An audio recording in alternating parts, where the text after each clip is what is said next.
I'm glad to have you join us again on the live broadcast of the Senate screening of ministerial nominees. Yesterday, being Thursday, the 25th of July 2019, the Senate screened 14 nominees, added to the 10 nominees it had earlier screened on Wednesday, being 24th. And then, in total, the Senate has now screened 24 nominees, remaining 19. And today, the Senate, that's day 3 of the screening exercise. The Senate will continue with the screening exercise. Well, at the moment, the Senate has sworn in one of its members, Senator Benjamin Jimogu, representing Imo North Senatorial District. And any moment from now, the Senate will now commence the screening exercise in earnest. Now we'll take you straight to the red chamber to follow proceedings.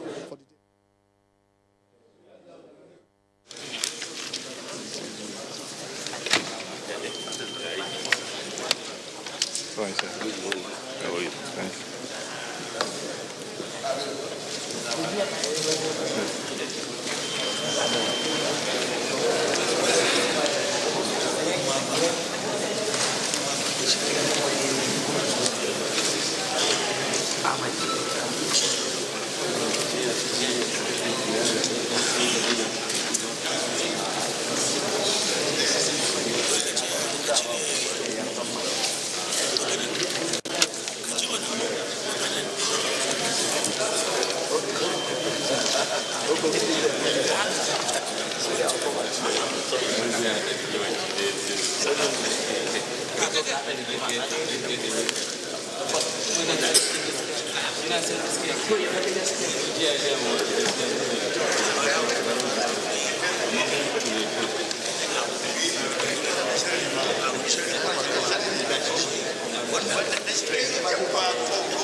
That was Senator Benjamin Jimogu, the APC candidate for Imo North Senatorial District.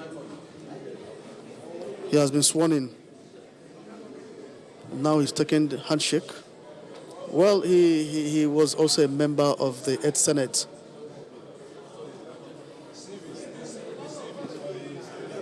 Well, he wasn't among the people that were sworn in on the day of inauguration. But then the court has directed that he should be sworn in, and in compliance with that court order, the Senate today has sworn him in.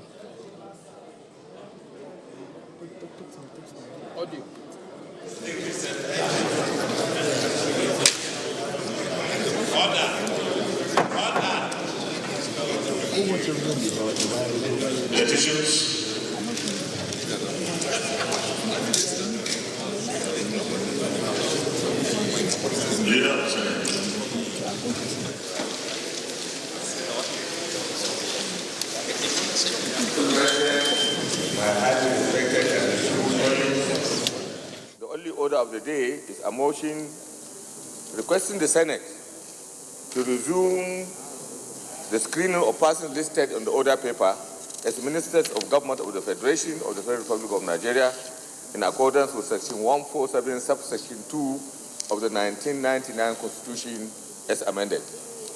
Mr. President, distinguished senators will recall that so far the Senate has concluded screening of 24 nominees for ministerial appointment.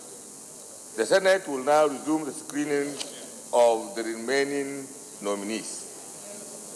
Mr. President, distinguished senators, In order to carry out this exercise in conformity with our Standing Order 17, that is floor privileges, I will move two motions. First, I move that the Senate do resolve into the Committee of the Whole to conduct the confirmation process. I so move, Mr. President. Minority Leader. Thank you, Mr. President. I second the motion moved by the Majority Leader that we do resolve into a Committee of the Whole to continue the confirmation hearings. Distinguished, those in support of the motion say aye. Those against say nay. The ayes have it.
Senate has now resolved into Committee of the Whole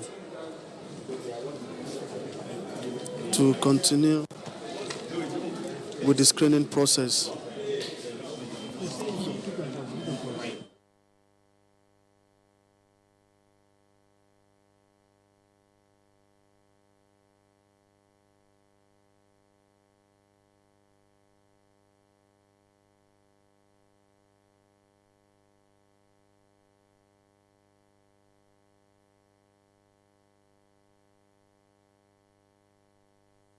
Distinguished colleagues, Leader of the Senate.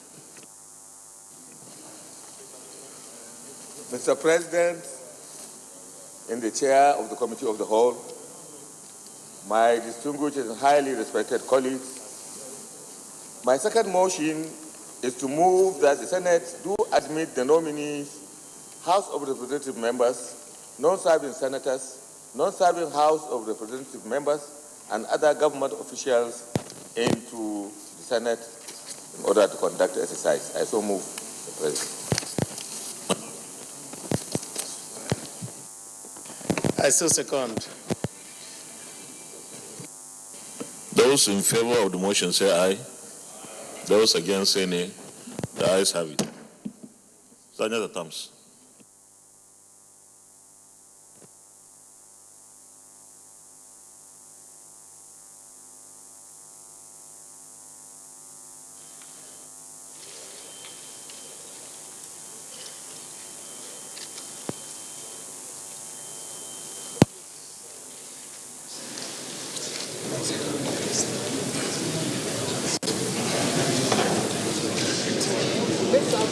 From the hall. Now, the first nominee for screening today, Abubakar Malami, Senior Advocate of Nigeria and the immediate past Minister, Attorney General of the Federation and Minister of Justice. Born on the 17th of April 1967 in Birnin Kebbi, Kebbi State. Malami had his primary education at the Natural Primary School, Birnin Kebbi in Kebbi State, and his secondary education at the College of Arts and Arabic Studies, Sokoto. He proceeded to the prestigious Uthman Dan Fodio University, Sokoto, in 1991. Upon his call to the Nigerian bar in 1992, Abubakar Malami did not waste time in acquainting himself with the profession, as was evidenced in the manners in which he was always engrossed in legal research with a view to rendering legal services to his clients. It's now mounted the podium for his own screening session.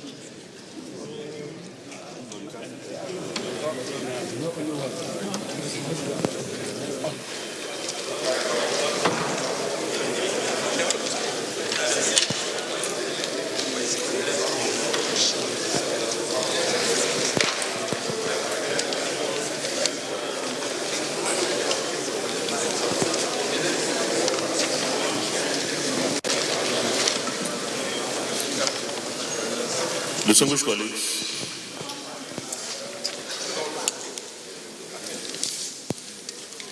we are set to resume the screening exercise of the ministerial nominees this morning.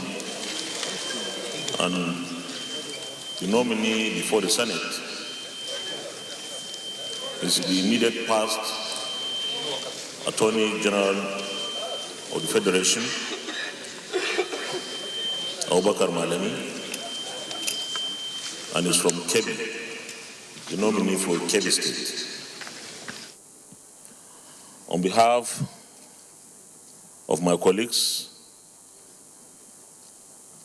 you are welcome to the Senate chamber. And I also want to welcome our colleagues from the House of Representatives who have accompanied you and all the other members of the delegation into the chamber. We already have copies of your CV. Nevertheless, you can choose to highlight anything that you think needs to be particularly noted for the purpose of this screening exercise. And would you have something that is omitted but is of relevance and importance for this exercise, you may highlight as well. So once again, you are welcome, and you can address the Senate. The Senate President and the Chairman, National Assembly, Senator Ahmed Lawan, the Deputy Senate President, Senator Obi Omo Agege, the Senate Leader,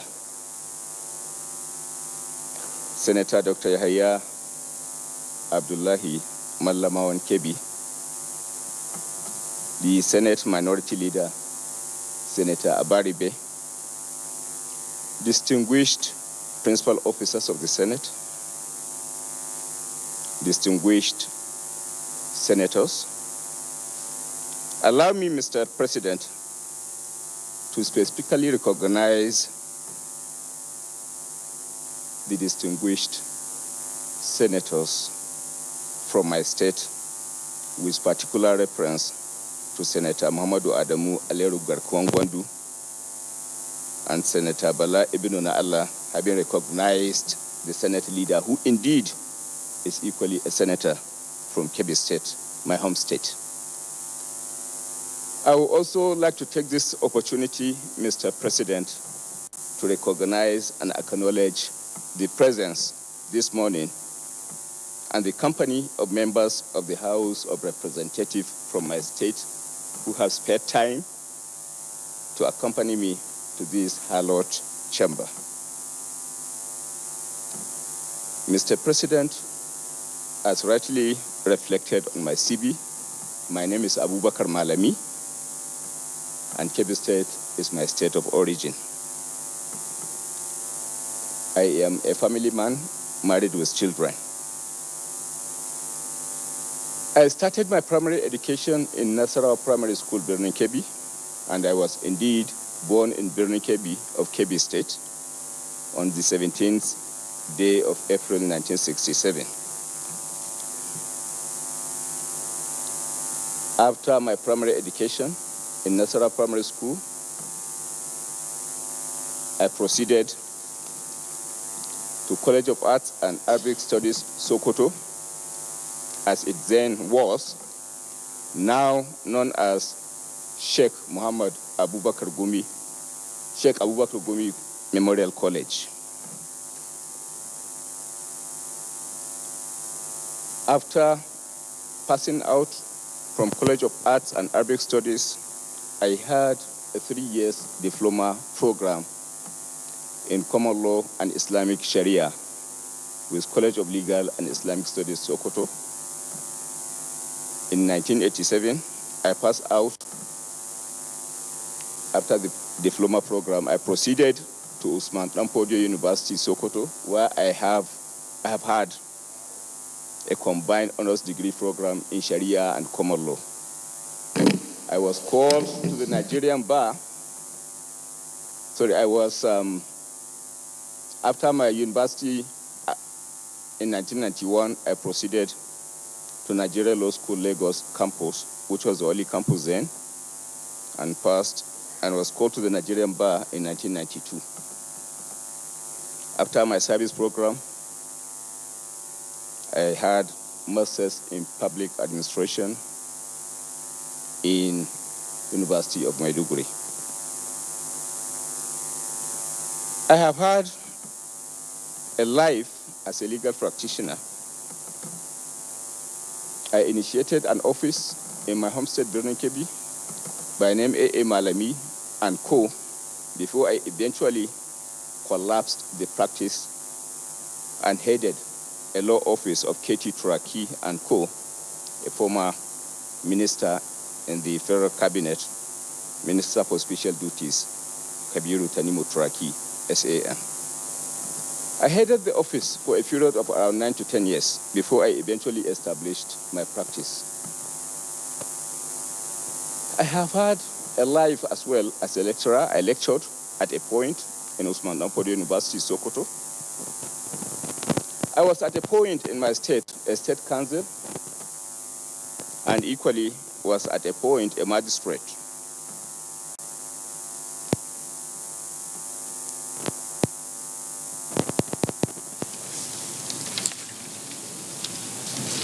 I held a lot of positions of responsibilities and political engagements in life. At a point, sometimes in 2014, I was a member of the Constitution Subcommittee of the APC. I was at a point chairman All Progressive Congress APC Kano State Congress Appeal Committee, precisely in May 2014. I was a member of Kebbi State Committee on National Conference convened by the federal government in 2013. I was a member APC Electoral Committee for Anambra State Gubernatorial Election 2013. I was a member National Convention and Congress Committee 2013. A member merger committees between the CPC, ACN, ANPP towards the formation of what we today know as All Progressive Congress. I was at a point the National Legal Advisor of Congress for Progressive Change and the chairman legal team of the CPC Presidential Campaign Organization in 2011.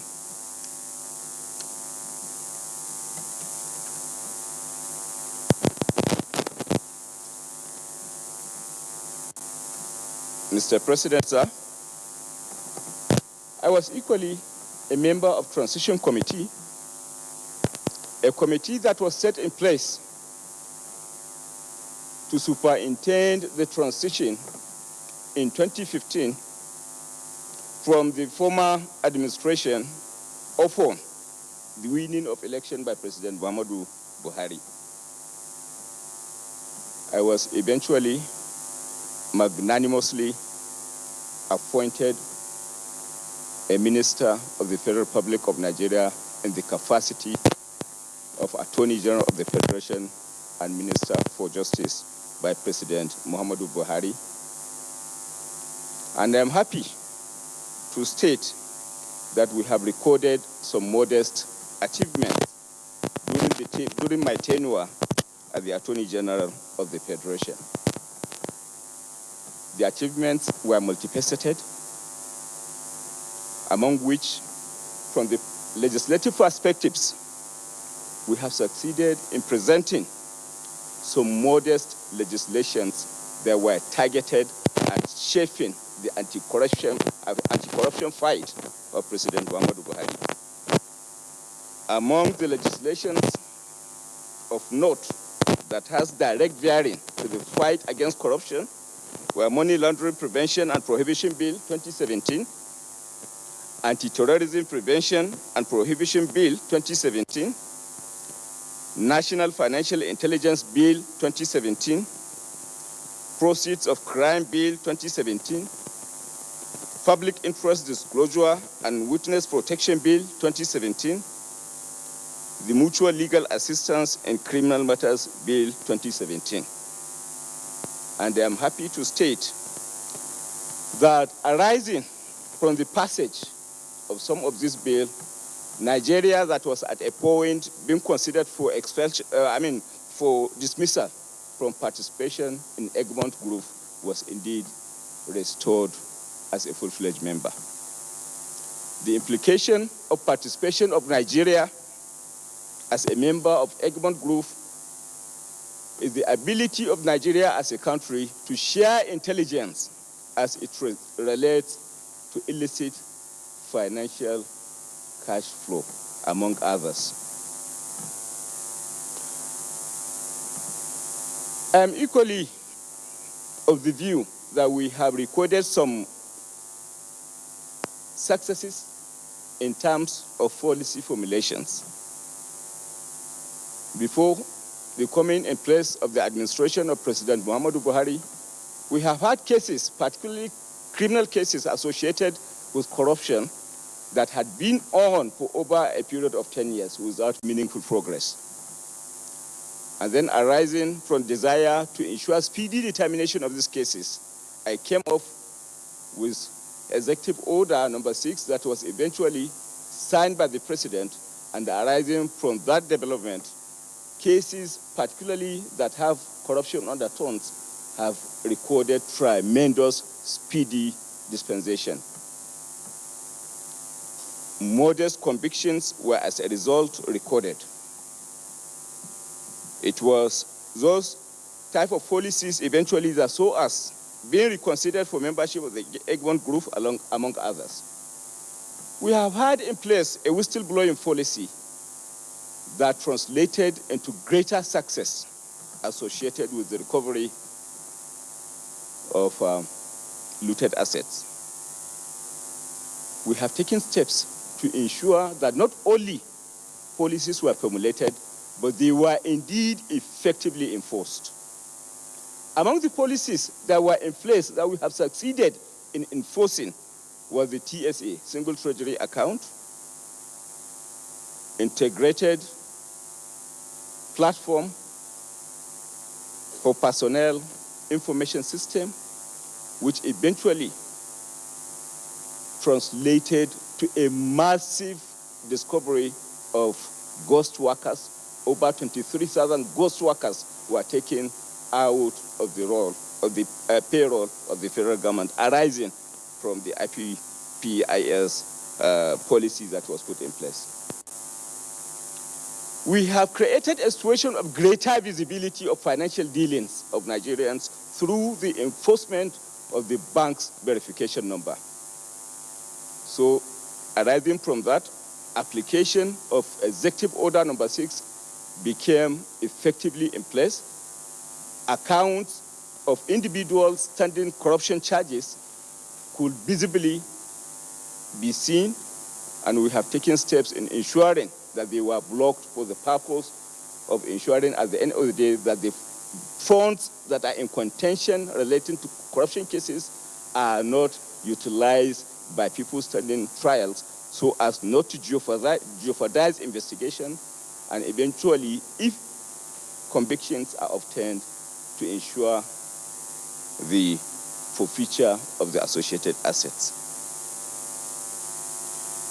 At the international forum, we have equally joined open government partnership, and that is out of conviction of President Muhammadu Buhari that we should not only be seen as fighting corruption, but we should be seen to be transparent and open, both locally and internationally.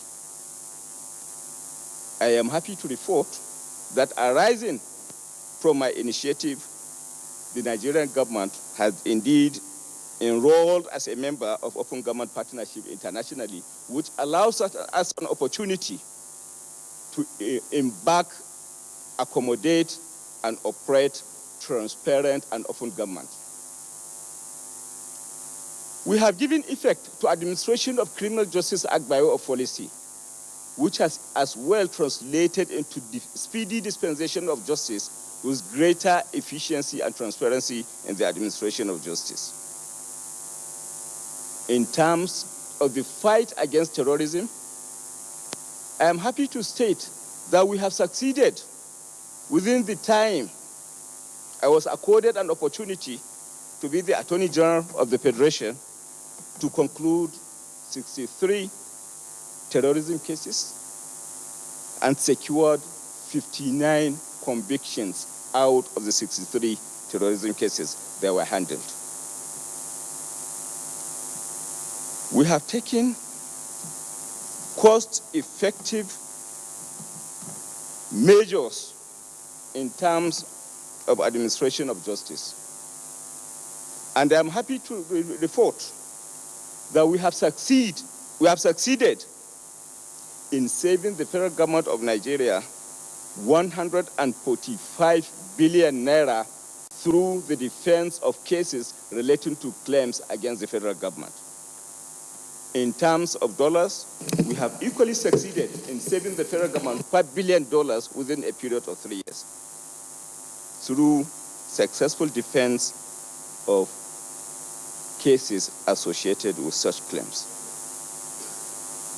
In terms of civil prosecution of cases, I'm equally happy to report that we have succeeded in prosecuting over 1,141 cases. And then, through the cost-effective mechanisms that were put in place, only 2 of those cases were farmed out. The cases were locally prosecuted by lawyers in the chambers of the Attorney General of the Federation. Your Excellency, the President, in terms of criminal cases as well, we have succeeded over the period of 3 to 4 years in prosecuting over 12,412 cases. In 2015, for example, we prosecuted and handled 2,617 cases. In 2016, 2,933 cases. In 2017, 108. In addition to cases that were concluded through other processes. By way of recovery of public funds, Your Excellency, the President of the Senate, distinguished members, I am happy to report as well that during the modest period I served as the Attorney General of the Federation and Minister for Justice, we increased the balance in the federal government of Nigeria recovery accounts from 19 billion as it was as at the time we came into office, which was as at 29th May 2015, from 19 billion to 279 billion 389 million as at 22nd November 2018. Mr. President, that translates to 1,329% increase in recoveries.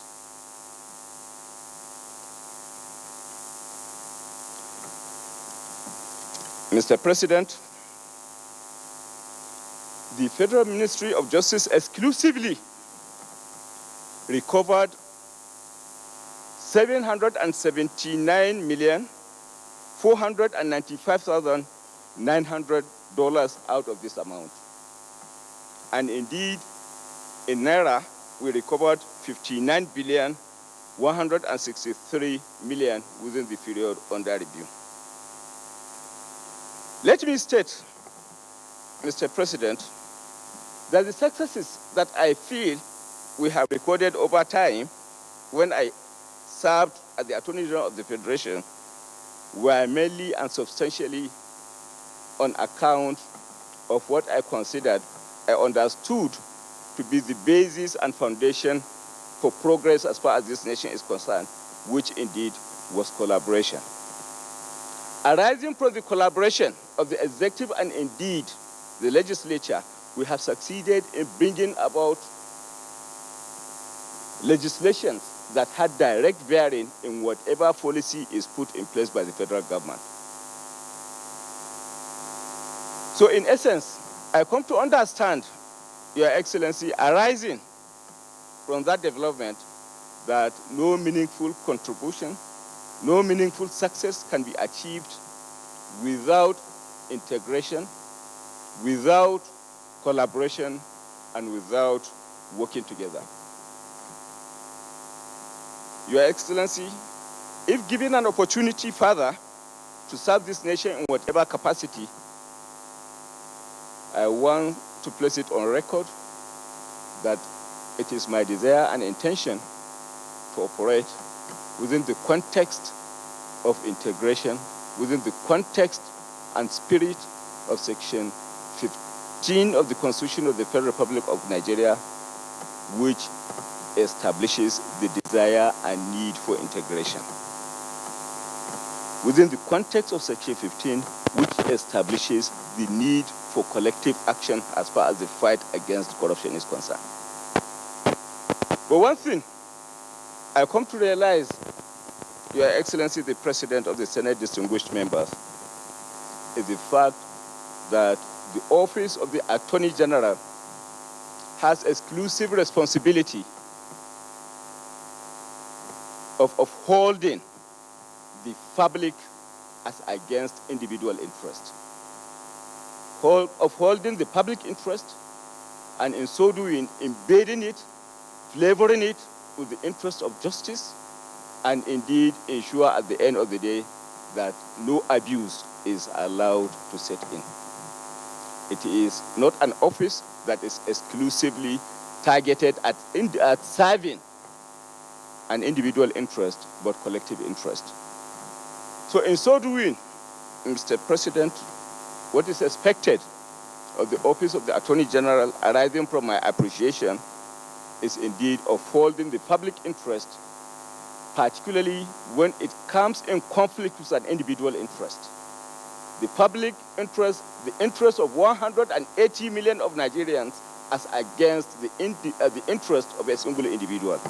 And whatever decision, whatever opinion I have developed over time, arising from the role I played as the Attorney General of the Federation, Your Excellency, was indeed rooted in that singular appreciation. I am happy to report, Mr. President, that I have developed over 1,002 legal opinions at a time when I served as the Attorney General of the Federation. And my major consideration as a driving force relating to those opinions is the public interest and the interest of 180 Nigerians. And I was in no way, Your Excellency, the President, carried away by sentiments relating to self-serving or individual interest, but the public interest. I rest my case as far as limited antecedents associated with my person are concerned, Mr. President. Thank you very much. Senator Michael Opeyemi Bamidele. Thank you, Mr. President, sitting as chair. Distinguished colleagues and Mr. Nominee, I am Michael Opeyemi Bamidele. I represent Ekiti Central Senatorial District. It's been interesting listening to you, sir. I felt proud as a lawyer. I felt proud as someone who was called to the bar in the same year with you and who has followed your activities, knowing you have done well for yourself and you did well for the nation.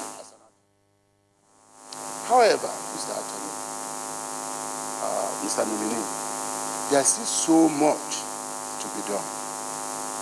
And in the event of your being confirmed by this distinguished Senate and Mr. President appointing you, and by chance returning you to that same ministry to continue your role again as the Chief Law Officer of the Federation, how, one, do you intend to ensure that the National Assembly for the next 4 years again will not spend so much of its precious time, will not be paid with the taxpayers' money, will not spend all its resources and energy working on bills, more than 50% of which might end up either being vetoed or for whatever reason being returned, because the executive arm of government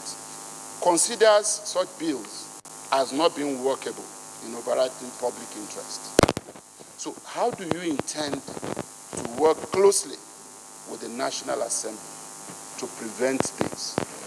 More so in the spirit of what you have said concerning Section 15 of our Constitution. It is important that there is more interaction between the two arms of government right from the period of commencement of these bills, so that whatever needs to either be included or be removed in overriding public interest, again I say, will be addressed. Your office is very critical to this.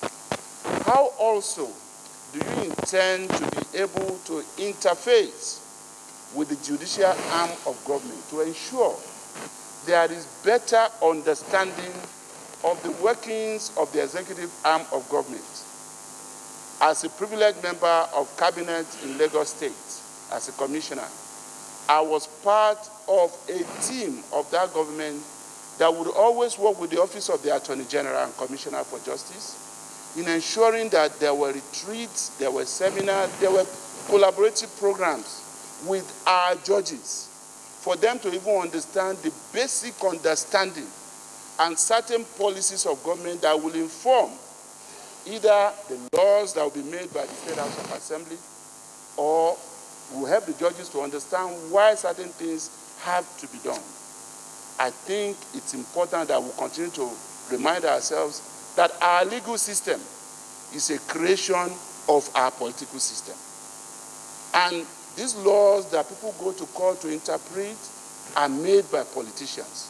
We're happy, we are lucky as a nation to have someone like you being a technocrat and at the same time a lawyer. I mean, a technocrat and a politician. So it means that you are in the best position to be able to ensure, the delicate balancing that we need to do. And finally, Mr. Nominee, how would you like to be remembered as an Attorney General? The Lord have come and gone. You are serving at a very critical stage of our nation. How would you like to be remembered? Thank you so much again, Mr. President, sitting as chair. The DSP.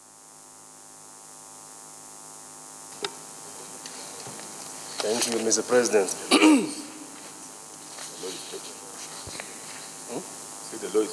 Thank you. First and foremost, I want to thank Mr. President, our President, for this very important nomination.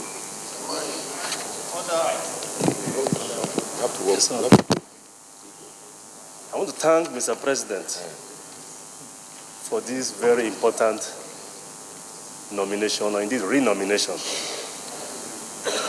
For some of us, this didn't come as a surprise. We expected it.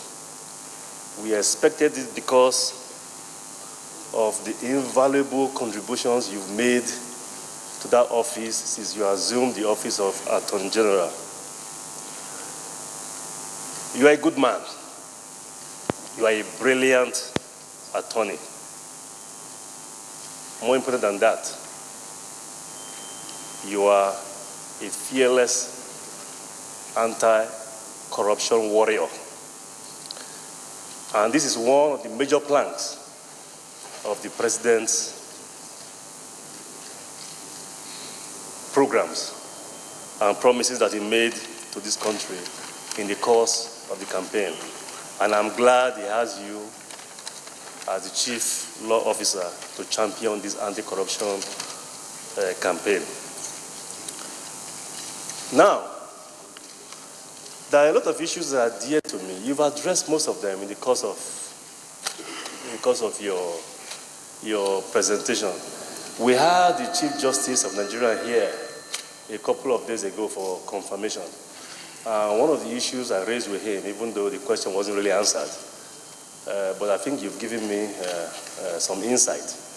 I always wondered why we're having difficulties designating some courts and indeed some judges just to focus on these anti-corruption cases to speed up their trials.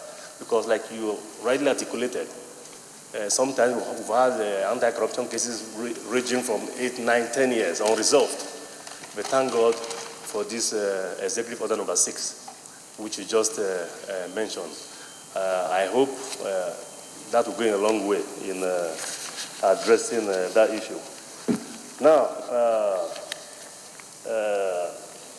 I really don't have much to say beyond what others have said about you. Your CV speaks for itself. But I just have 2 concerns which I want you to address for me. Even though I'm the Deputy Senate President, I come from a region, that's the Niger Delta region. And in that region, the PIB, is very, very critical, very, very critical to us. And as the Senate President indicated a couple of days ago in the course of these confirmation proceedings, the observation he made, which we all share, is that even though there's a desire from both ends, both here in the National Assembly and in the executive arm, to have a PIB passed, we've always had a communication problem, a disconnect. There's not been that adequate collaboration. It isn't so much that the content here, the content of the bill we passed is disagreeable to the other side. I think all that is needed is for the 2 sides, to come together and come up with a bill. I want to know if you would take this as a priority, because it means so much to us in the Niger Delta and indeed the entire country, most especially the host community component, of the PIB bill. And then finally, a couple of days too, my dear brother and colleague from Rivers State, Senator Sekibo, brought a very, very crucial motion here, dealing with the extension of our continental shelf pursuant to Article 77 of the UN Convention on the Law of the Sea. And in the process of that presentation, we were told about the contributions that Mr. President has made, and indeed through your office, to see that monies owed to the team that had been raised, that the bills were adequately settled so that they can proceed to have this matter resolved. I want to know too if you will also undertake before us to expedite the process so that they can complete this and so we can end up enjoying the benefit of this convention. Once again, I want to thank you. I want to congratulate you, and I'm proud to have you serve again as Attorney General if Mr. President so pleases. Thank you very much.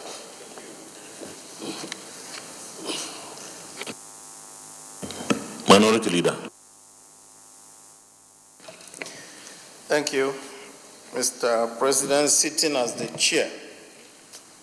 Mr. Nominee, my name is Einaya Baribe. I represent Abia South. I was very, very interested in listening to you espousing on individual rights versus the corporate rights of Nigerians.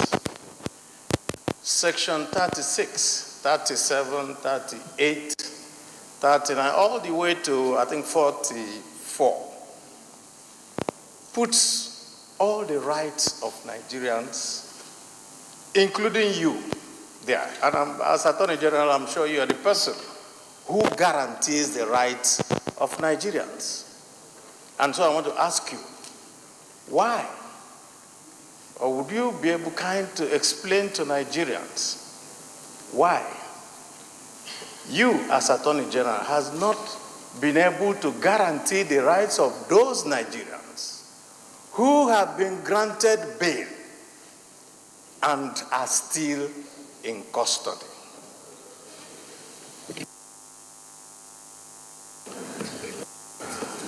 Senator Yakubu Osen.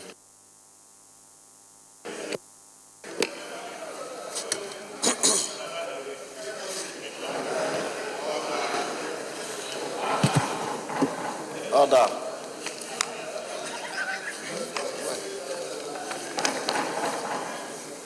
Thank you, Mr. Chairman. Distinguished colleagues, Mr. Nominee, congratulations. Sometimes 2016, 2017, we all know that there was economic depression, popularly called economic recession then in this nation. And you happen to be one of those that helped in managing the economy out of recession. We equally know that in economic cycle, the recession stage, the recovery stage is always slow.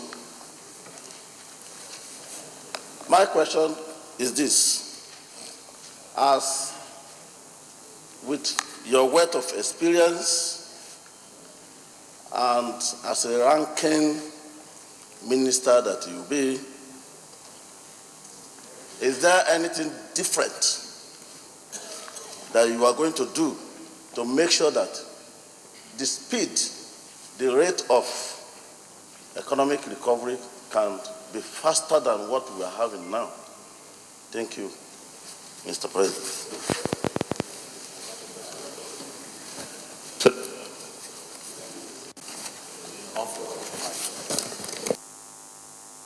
You can respond to the questions raised already.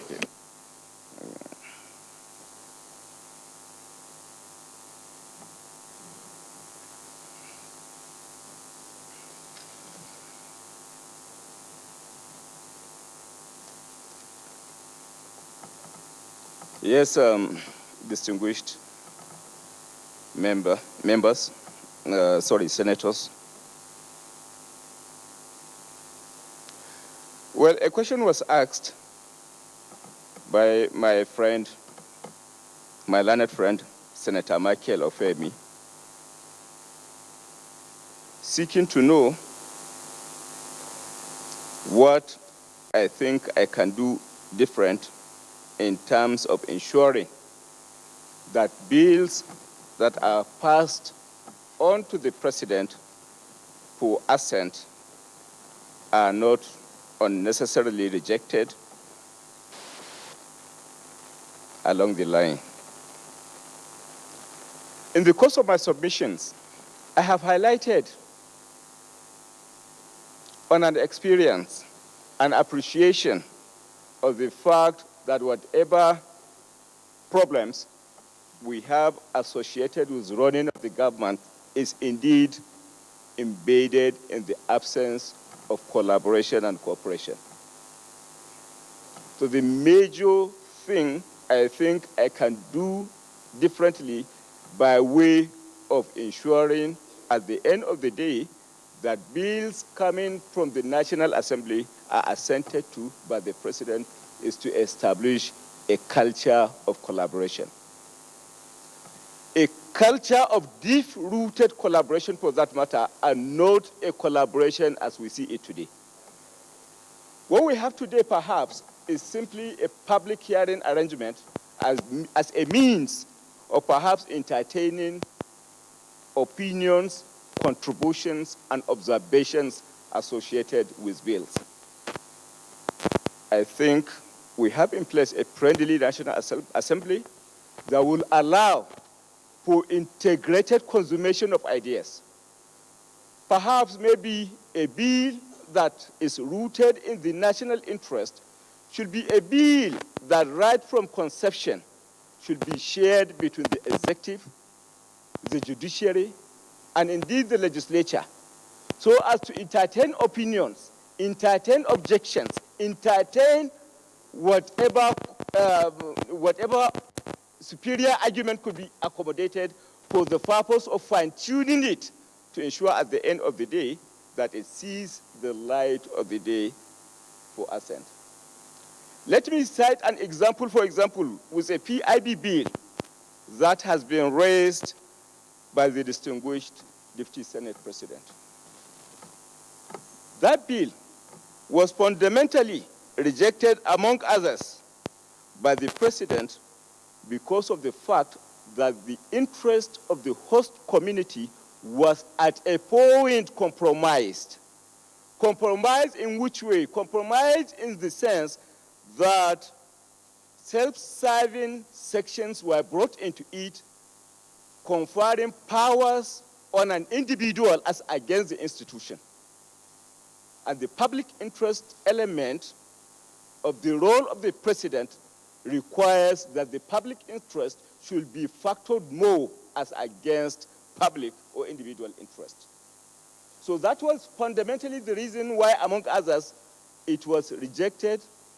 It was not assented to, sorry, by the President at a time when it was indeed transmitted for assent. So what I'm saying in essence, if at the point of conception, at the point of formulation, and at the point of passage before then, there was a collaboration in terms of understanding with the judiciary, in terms of understanding with the executive and associated relevant institutions, institutions that have direct variance with the spirit of the bill, I do not see that bill eventually being returned unassented to. So what I'm saying in essence is the key to the successes of the bills that are being transmitted by the National Assembly is a deep collaboration between the institutions of government. And that is what I intend, if at the end of the day it pleases Mr. President to allow me to continue in Federal Ministry of Justice to ensure it's done.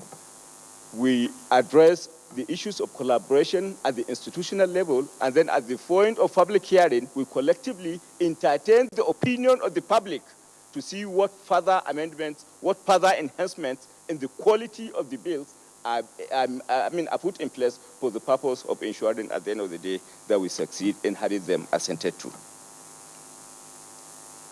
As it relates to judiciary, on the other hand, I think we are as well making progress for the purpose of interfacing or ensuring the effective delivery of judicial services by the judicial arm of the government. And that can visibly be seen by the fact that for the first time, the budget of the judiciary was being enhanced by the executive.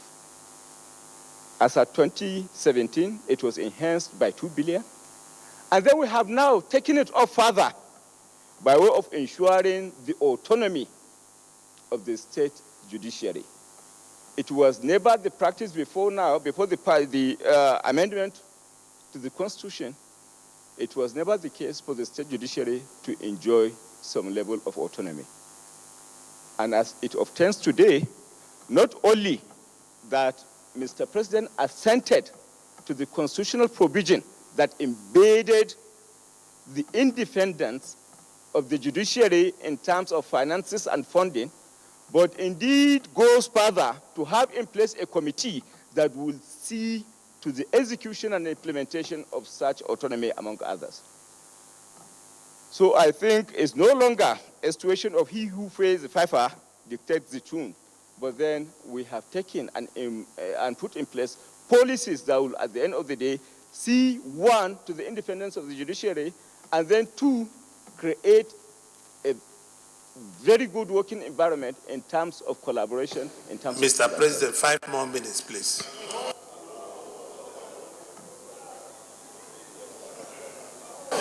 Please proceed. Yeah.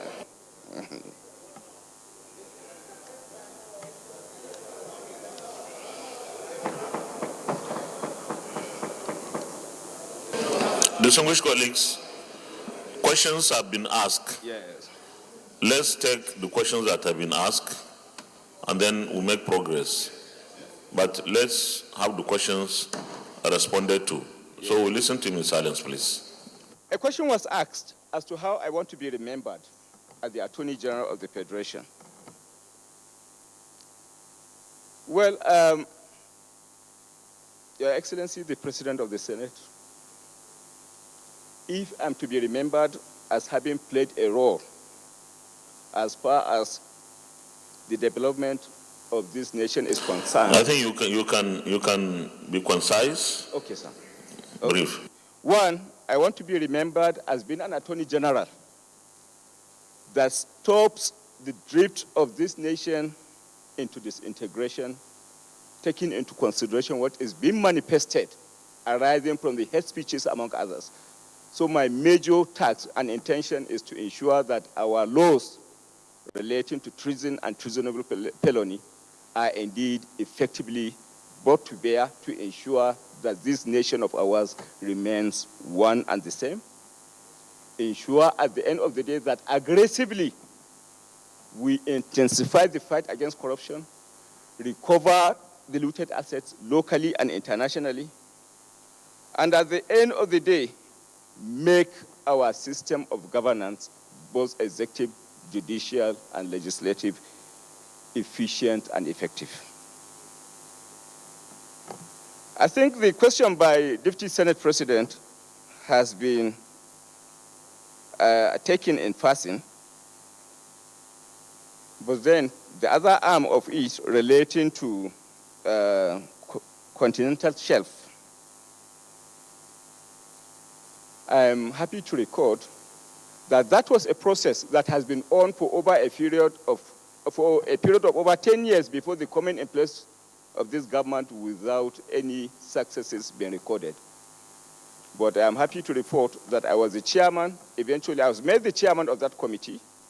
And arising from that, we have succeeded within the period of 4 years to acquire a maritime boundary extension for the Nigerian state by 5 times the size of Lagos, as approved by United Nations Committee on Continental Shelf. And the possibility, confirmed, that aspect is confirmed. And we are now fighting on the possibility of further extension by 4 times what we have already secured and obtained. So I want to state it on record that the 5 times the size of Lagos has been indeed secured from the United Nations, and we are fighting more for further extension. Only last 2 weeks, I appeared before United Nations relevant committee on continental shelf and made submissions for further extension. Mr. President was happy with what has been acquired, but instructed for further aggressive action to acquire more. That is the position of things as far as that committee is concerned, Mr. President. Minority Leader spoke of Section 36, 37, 39, and among others of the Constitution as it relates to right of individuals, which he believes I have a responsibility to protect. I concede that I have a responsibility, or I have had a responsibility as the Attorney General of the Federation to protect individual rights. But looking at the provisions of Section 174 of the Constitution of the Federal Republic of Nigeria, I want to reiterate and state further that the office of the Attorney General is meant to protect public interest, and where the individual interest conflicts with the public interest, the interest of 180 million Nigerians that are interested in having this country integrated must naturally prevail. And I think that, yes. Yes, and I think that position has been very well captured by the Apex Court that has stated in the case of Alhaji Asari Dokubo versus the federal government of Nigeria that where an individual interest conflicts the public interest naturally prevails. And that, thank you.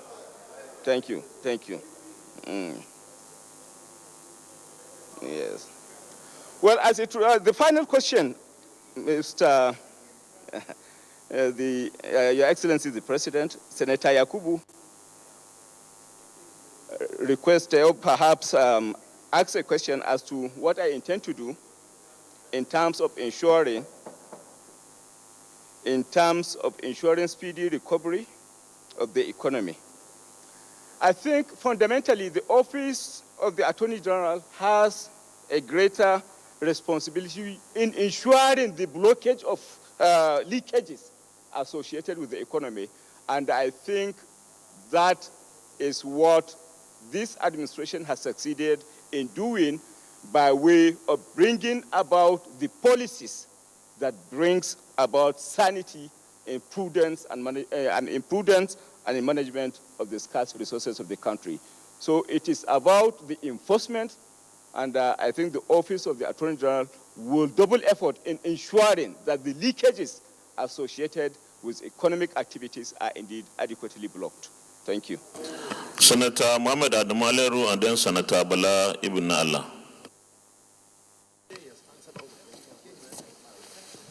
Thank you, Mr. President, sitting in the chair, my distinguished colleagues, our nominee.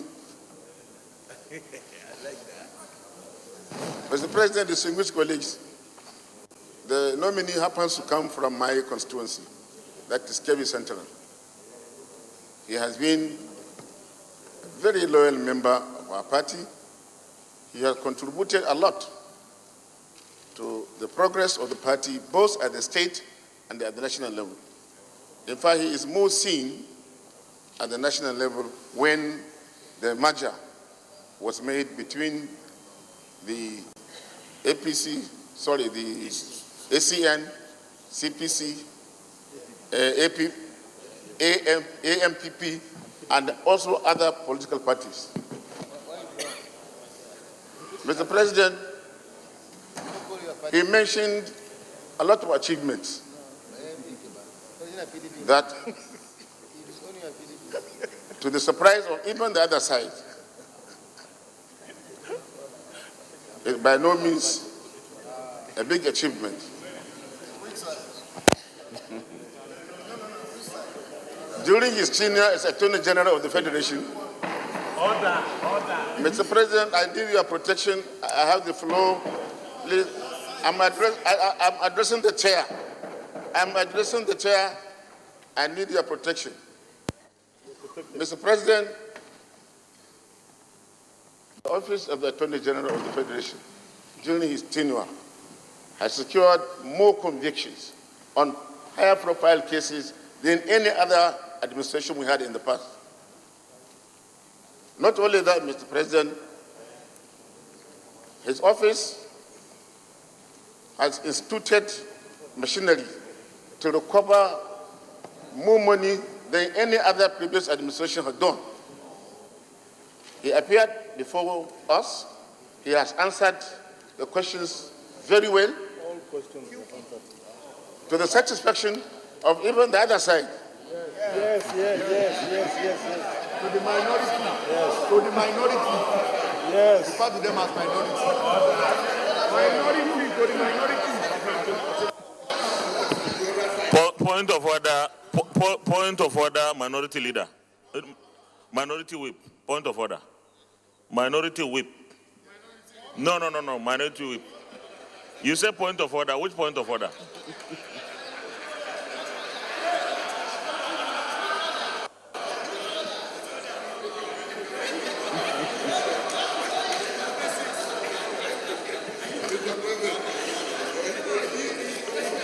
Side order. Mr. President, 53. A senator shall not read the speech? No?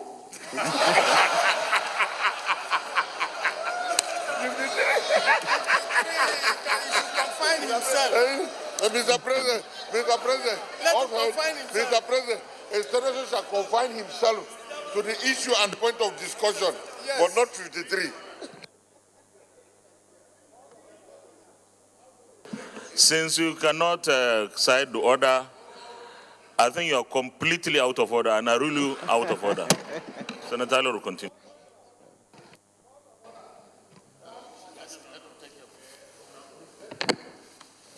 Mr. President, we have agreed in this chamber that a nominee will be drilled for about 1 hour. And our own nominee has been here for over 1 hour. In fact, to be precise, 1 hour, 15 minutes. Yes, very and he has answered all the questions satisfactorily. And with this, I will say that he should take a vote and go. Yes,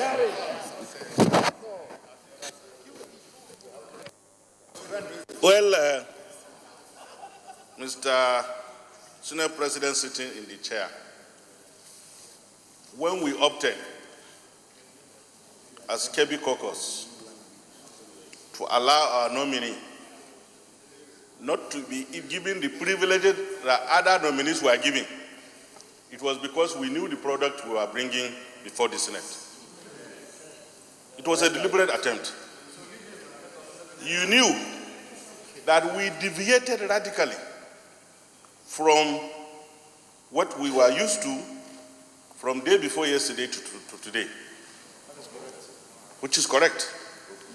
None of the former ministers who have served under the last government has spent more than 30 minutes in this chamber. No. That's correct. That's on record. Those who are members of this chamber.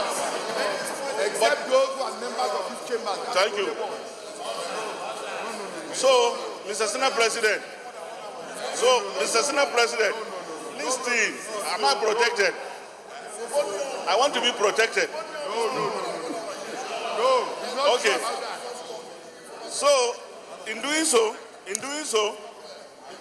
I'm happy that we've been given the privilege to sell our product before this distinguished Senate. And I'm equally happy, I'm more comforted with the fact that seriating all the questions that were asked have been satisfactorily answered in accordance with the laws of this country. And the nominee, having served as the Attorney General of the Federation, has taken his time to equally satisfy anybody who has any iota of doubt over the exercise of his authority during the period he served, that they were in the overall interest of the Federal Republic of Nigeria. This Senate has remained a committed Senate to promote all actions that are in the overall interest of the Federal Republic of Nigeria. And it is in pursuance of that I think it may be appropriate to respectfully urge my colleagues to allow the nominee to take a bow and go, more so that he has lasted more than 1 hour answering questions. In view of that, I so move, and I thank my colleagues for all the cooperations that they have given our nominee in his screening. Thank you. Thank you very much, distinguished colleagues. Let me make a point here. When we decided to invite senators other than those from the states to ask questions, before we invited senators from the states of the nominee to also make contribution, we are doing so to improve on what we did yesterday.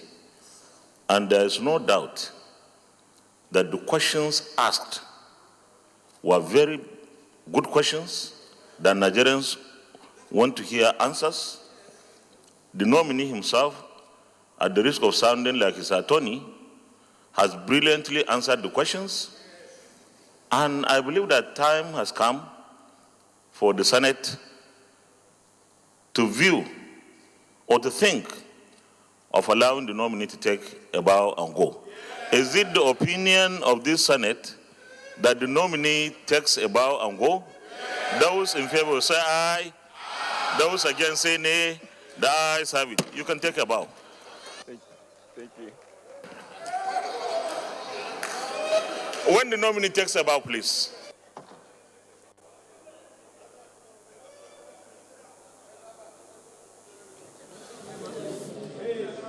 The Senate has just screened Abubakar Malami, the immediate past Attorney General, Minister of Justice. Well, he has lasted more than 1 hour. And just like the senators from Kebbi State said, and the Senate President as well has concurred that he answered his questions brilliantly.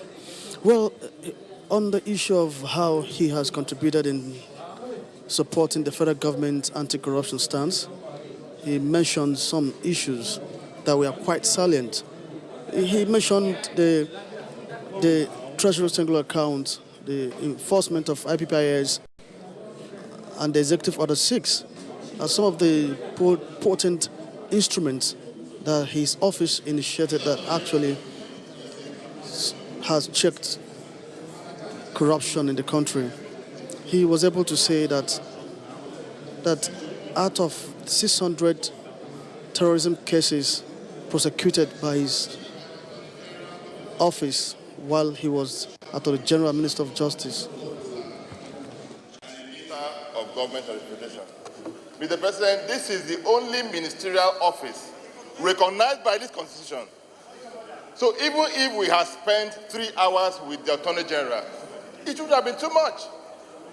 And the Attorney General has cleverly answered all relevant questions.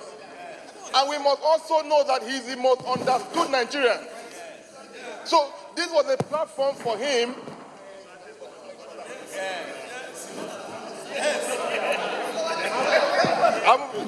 I will finish. Let me finish that. So,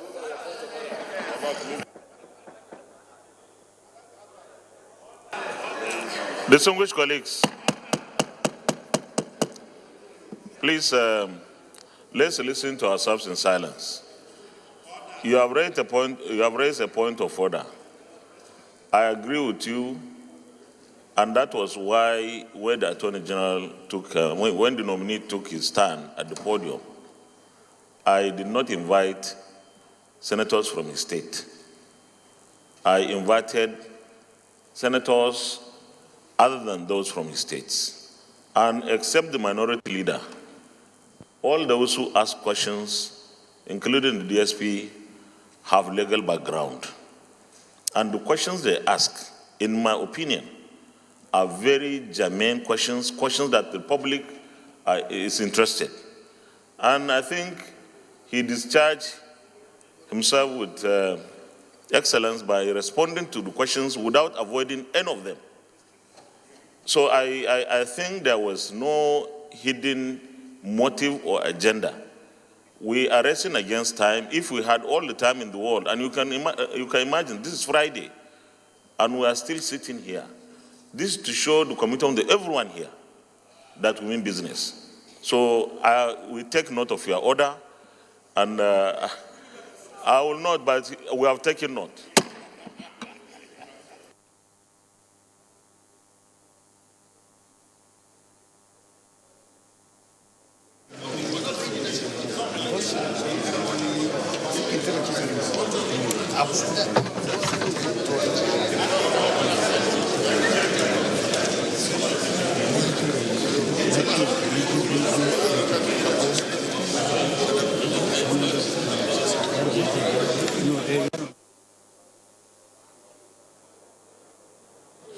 Now the next nominee for today's screening is coming into the red chamber.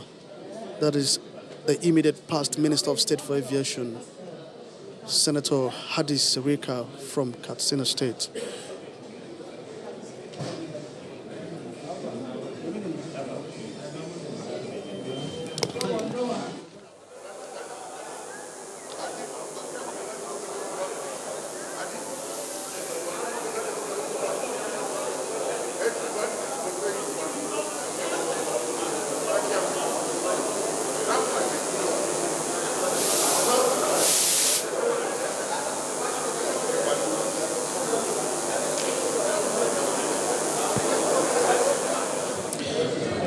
The nominee, Senator Hadi Surika, was elected member of the House of Representatives representing Dutse Mashi Federal Constituency in April 2003 under the platform of the All People's Party ANPP.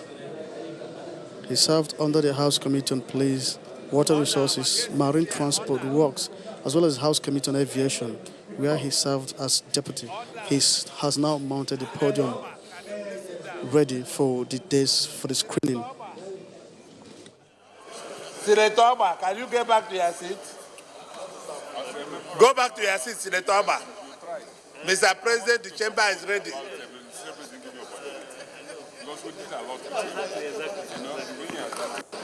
Distinguished colleagues, we have the next nominee, Senator Hadi Surika, the nominee from Katsina State. The immediate past Minister of Aviation,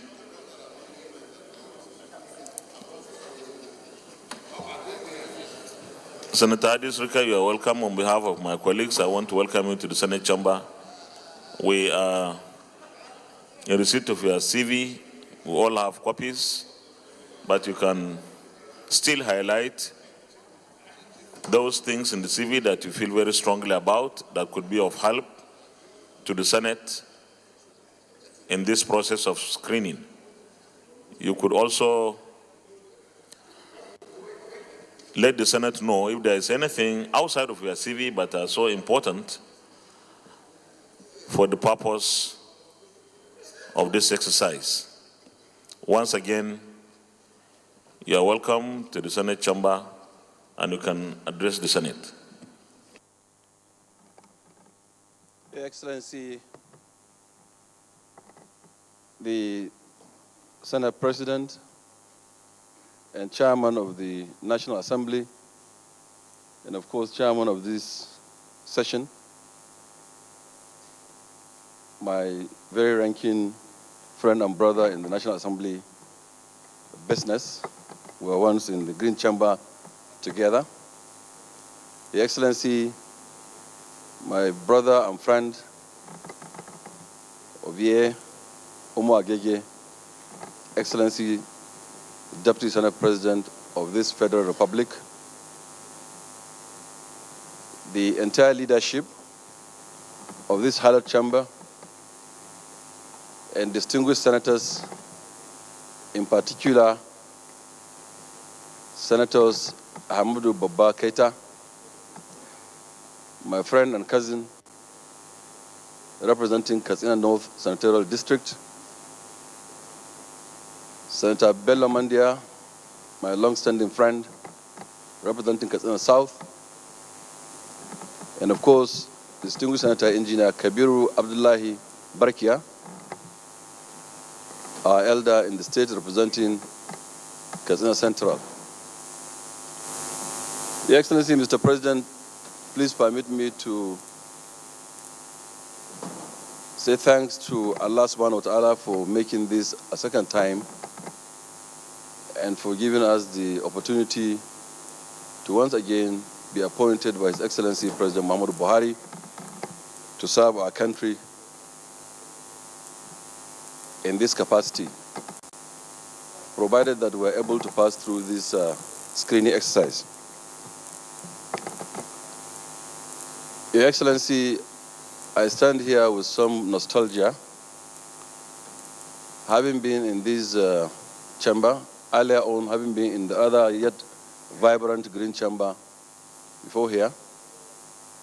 I'm not too sure if there's anything in my CV for this particular exercise that I must highlight.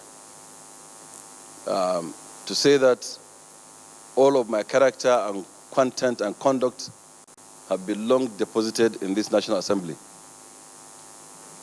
And I had the privilege and opportunity to debate, to interact, to communicate, to discuss, to be together and share banters with most of us here. However, Your Excellency, I would not conclude without thanking this particular chamber.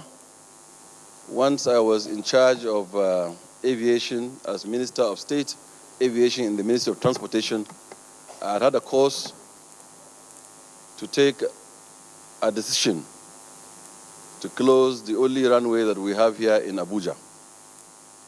That didn't go down well with many people, including professionals, technocrats, politicians.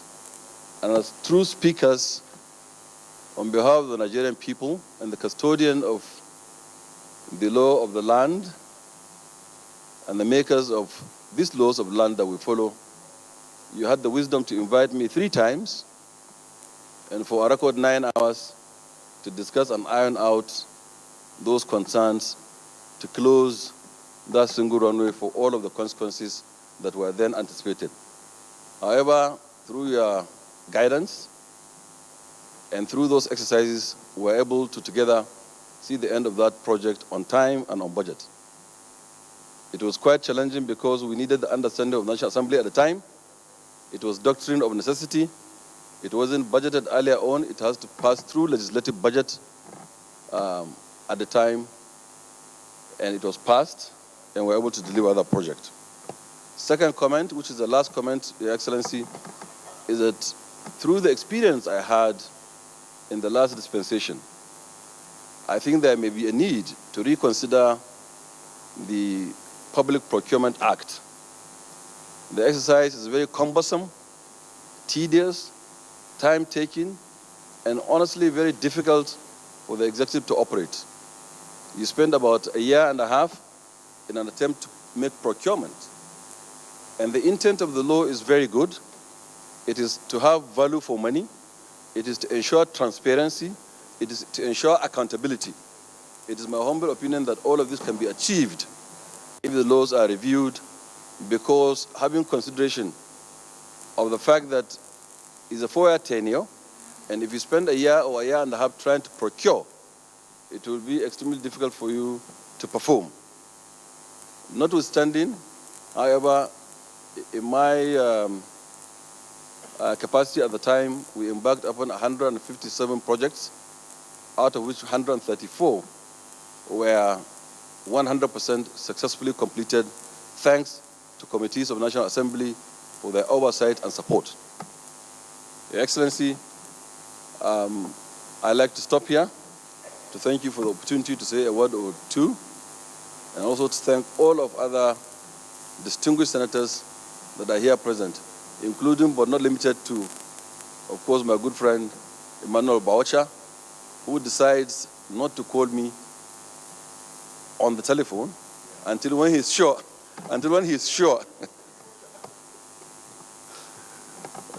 Very seriously, Your Excellency, he gives me phone calls to explain to me the antics of his party, to which I'm always ready to deal with. But this is outside chamber, Your Excellency. Thank you. Distinguished colleagues, all of us have the CV of the nominee, and of course it's very obvious that he was a member of the House of Representatives from 2003 to 2007, and a senator here for a tenure. I believe that we all understand that in a given situation like this, the minority leader will speak for the Senate, and then the Senate leader wraps it up for the Senate. Minority leader, speak for the Senate. Thank you very much, Mr. President of the Senate, sitting as the chair. My name is Engineer Baribe Abia South. Hadi is our own. And so we have, we are very, very glad that he is here with us and going back as our donation to the executive arm. On this note of speaking for the Senate, in order to ask Hadi to take the privileges that follow as a member of this hallowed chamber. I would like to ask Hadi that Enugu Airport, I don't know what happened. They took away the generator so nobody lands there at night. So while you're taking a bow and go, please look, remember the generators and everything that happened in Enugu Airport. Thank you very much. Plus the runway. In the same manner that you expeditiously dealt with Abuja, we would like that an international airport like Enugu Airport is also expeditiously dealt with. On that note, I will yield to the majority leader to wrap up these proceedings. Senate Leader. Thank you, Mr. President. My distinguished colleagues, I rise to concur with the conclusions, including that asking for some respite for Enugu Airport. Yes. I concur with the conclusions of the minority leader on this matter. But I would like to add that Senator Hadi Sirika has been one of the donations of the National Assembly to the executive arm of government who has done us proud. I could still recall when he came before this Senate, when almost the entire Senate I knew before coming into session was opposed to the closure of the runway for obvious reasons. Because a lot of our members, have to have access to Abuja and they could do it only by air. The closure of that airport at that point in time was something that was very unpopular. And it took him, like he said, about 9 hours for him to convince at least half of us to agree. I know by the time we finished the consideration, nearly a third of the senators were still not convinced, but at least he gave us a hope and a latitude to give him the benefit of the doubt that he could do it within the time period that he stipulated, and he was able to deliver. These are the kind of people that we want in the executive arm of government who will give their words and honor it. And Senator Hadi Sirika has been here the last time with us. We have seen his performance on the ground. I will still appeal, in addition to the appeals that have been made by the minority leader, for Senator Hadi Sirika still consider moving forward to see the possibility of creating a national air carrier for this country so that the status of this country as the biggest and the most richest nation in Africa, could be projected overseas. With this, Mr. President, I will urge my colleagues to kindly allow Senator Hadi Sirika to take a bow. Thank you very much, Senate Leader. Before the nominee takes a bow, let me remark, and in this remark, I want to reiterate a remark by Senator Opeyemi Bamidele on the need for the two arms of government to work in such a manner that bills passed are bills assented to. About 7 or 8 of you nominees have this background of National Assembly membership. We will task you that your presence there should help, should assist in ensuring that we have a smoother process, a better process that will ensure that bills passed by the National Assembly are assented to. I don't know what the process will be, but it is a necessity. National Assembly puts in a lot of resources in terms of time and the limited resources available to us, and the executive too puts in some resources because maybe Office of the Attorney General takes a review, or the appropriate agency or Ministry of Government takes a review. And if at the end of the day the bills are not assented to, that will be a huge loss of resources. So we need to have a mechanism Those of you who have National Assembly backgrounds have the task to ensure that people who may be ministers or agencies of government understand the basis. Many of the MDS, the chief executive officers of the MDS, could be selfish. In the process of ensuring that agencies of government are made to perform better, the heads of such agencies will go and undermine the bills because they think they'll be losing power. I think there is need for us to work together so that we pass bills, we get them assented to, and we make governance better for the people of this country. With these remarks, let me thank my colleagues for the understanding and, of course, congratulate you for the wonderful performance as a Minister, State Aviation, and we hope and pray for you that you do even better when you are appointed either to aviation or indeed any part of government. Is this the view of the Senate, that the nominee takes a bow and go? Yes. Those in favor say aye. Those against say nay. The ayes have it. You can take a bow.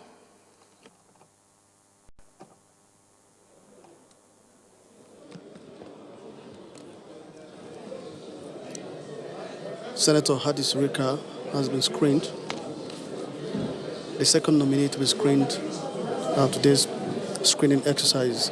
Well, it does the same tradition that the Senate accords former members of the National Assembly or former parliamentarians has also been extended to Senator Hadi Sirika, being former member of the House of Representatives and then a former senator of the Federal Republic, and then he's the immediate past Minister of State Aviation. Well, he was given opportunity to talk or make some comments which he thinks the Senate need to know. But well, there's one significant request he has made to his former colleagues, and that is that there's a need for the review of the Public Procurement Act, which he described as a very tedious one. So he says there's need for that review. Well, he's not the only person that has called for this review. At one time, Senate President has also called for this review. As contained in Part 1 of the 5th Schedule of the Constitution, prior to his nomination, unless there is a written evidence that he has declared his assets and liabilities as required by Section 1(3) of Part 1 of the 5th Schedule to the Constitution of the Federal Republic of Nigeria. Such declaration shall be required for scrutiny by the Senate. Mr. President, sitting as chair, mine is an appeal, though I'm rising under this order, to suggest that all the nominees who have been appearing before us, very few of them have presented their certificate of declaration of age, declaration of assets. I move that the National Assembly Lyceum should please facilitate their submission of those declarations, because all of us here before we were even sworn in and we took our oath of office, we declared our assets. And so I want to request or suggest that the Senate take this notice and ask them before we go into the confirmation stage, they submit such requirements. Thank you. Your mic. Distinguished Senator Lawrence Rijakpo, your point of order is sustained.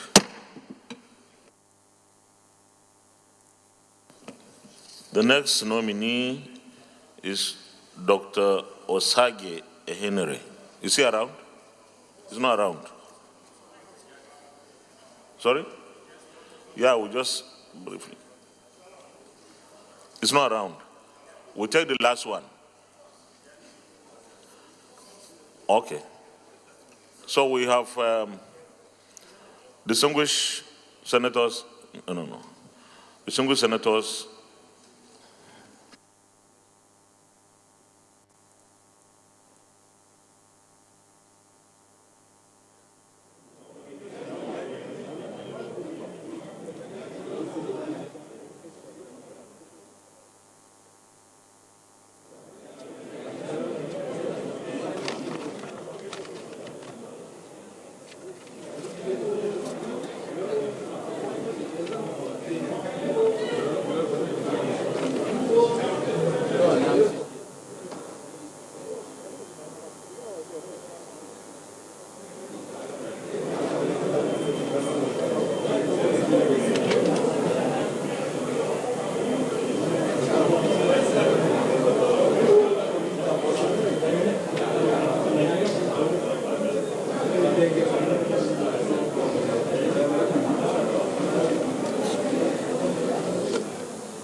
Distinguished colleagues, yesterday our agreement was we will come here at 10, close at 12, come back at 4, close at the mood of the Senate. And I think we should stick to that. It's 12:13 now, and we'll have to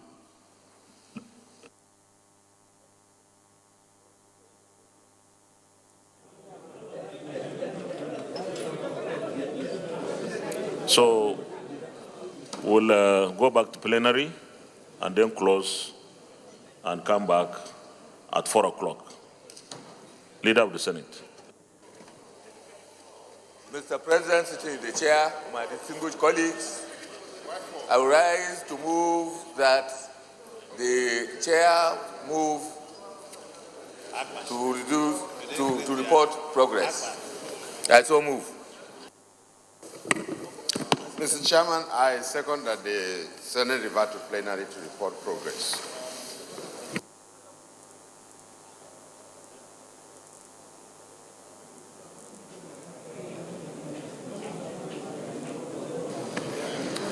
Those in favor that the Senate reverse plenary for the chair to report progress, say aye. Those against, say nay. The ayes have it.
Well, at the moment, Senate has screened two nominees, Abubakar Malami from Kebbi State and Hadi Surika from Katsina State. And then from what the President of the Senate, Ahmed Lawan, just said, the Senate will now take a break and then come back by 4 o'clock this afternoon to commence with the second session of this screening exercise. Well, now the Senate President has now gone to, the Senate has now reverted to plenary, where it will now approve what it had done with the screening of the two nominees. And after that, they will now adjourn to come back by 4 o'clock in the afternoon. But, well, usually from the standing order of the Senate, they don't sit on Fridays. But today, the Senate had suspended that part of its standing orders in order to sit today. The Senate in the Committee of the Whole resumed consideration of the request of Mr. President CNC for the confirmation of nominees for appointments as ministers of the government of the Federal Republic of Nigeria. The nominees answered questions from distinguished senators on a number of topical issues. The nominees screened are Abubakar Malami from Kebbi and Senator Hadi Surika from Katsina as ministers of the government of the Federal Republic of Nigeria. Is this a true reflection of what transpired in the Committee of the Whole? Leader of the Senate. Mr. President, having come to this stage, distinguished colleagues, of our schedule to break and suspend consideration for lunch and Friday prayers, I move that this Senate suspend consideration until after the period that's agreed, which is 4 p.m. 4 p.m. I so move. Minority Leader. Mr. President, distinguished colleagues, I rise to second the motion that the Senate suspend proceeding to return at 4 o'clock. I so second. Distinguished senators, those in support of the motion say aye. Those against say nay. The ayes have it. The Senate is hereby, the plenary of the Senate is hereby suspended until 4 o'clock p.m. Now we will hand over to our studios for the continuation of the scheduled program for the day. But as soon as the Senate reconvenes at 4 o'clock again this afternoon, we will now hook you up so that you can join us in the screening exercise. I am Ignatius Nko, and on behalf of the Outset broadcast crew, bye for now.